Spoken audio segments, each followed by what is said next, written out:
We all know that unicorns and well-funded startups eventually look for getting into an IPO in India. Now, the biggest reason that such companies look for an IPO is obviously for playing the valuation game. What if I tell you that even much smaller companies or MSMEs can leverage on the huge benefits of an IPO? I am Ashwin Nijgal, a chartered accountant in practice. In today's video, I am going to be talking about when an MSME can look at getting into an IPO, what are the preparations a company will have to do for preparing for an IPO, and the third would be the advantages of an IPO being done for MSMEs. So let me start off by talking about the three biggest advantages of an MSME being listed on stock exchange. The first one is that any promoter or shareholder or investor of a company would be looking at a very good payout or an exit, and this would become much easier if the company is listed on a stock exchange, because you can obviously trade your shares or sell your shares freely on the stock exchange. This means that the liquidity for the investors or shareholders of the company would be much more as compared to an unlisted company. Now, the second advantage, we all see that the share prices of many bigger companies is pretty volatile and keeps going up and down based on the news that is there in the market about such companies.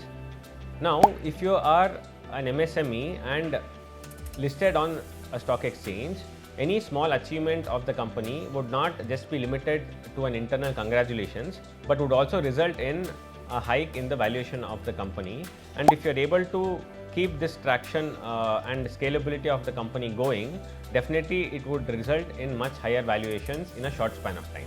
Now, the third advantage is that raising funds or further capital for growth or expansion of the company would become much simpler and easier, because you have better visibility and a better brand name, and it would be easier for investors to trust the company and put in more money. So as a promoter or an investor, you might be wondering or thinking as to when would be the ideal time for your company to get listed on a stock exchange. The answer is pretty straightforward. So if your company is at a stage where there are regular profits on a quarterly basis and the year-on-year growth is steady, you don't have to actually wait for your company to reach 100 crores or 200 crores in turnover. Irrespective of the turnover or the profitability of the company, you can look at listing your company on the stock exchange for the advantages that I mentioned earlier.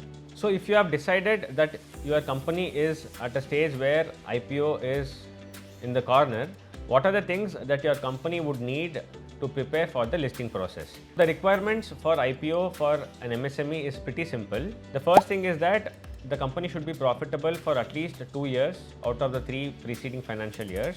The net assets of the company should be 3 crores or more. The company should be positive in terms of net worth. And the fourth requirement is that the post-issue paid-up share capital of the company cannot be more than 25 crores.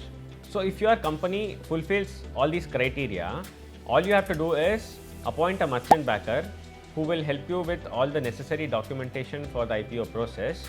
The second would be to get a due diligence done of the company so that you are clear on the shortcomings and any rectifications that needs to be done from your end to ensure that the company is on track towards the IPO process. And obviously preparation of something called as DRHP, which is Draft Red Herring Prospectus, which will have the current financial status of the company and the growth plan for the foreseeable future, which is very similar to an investor's pitch deck. So this DRHP has to be approved by the SEBI, and once approved, you can proceed to the listing process. To conclude, don't think that only profitable or big companies deserve an IPO. If you look at the recent IPOs, companies like Zomato or Nykaa or even Oyo is looking for an IPO, which definitely are not profitable in whatever sense possible. But if you own a company or if you have invested in a company which has achieved decent numbers in terms of revenue and profitability and definitely has a good growth potential, I think IPO is something that you should definitely consider.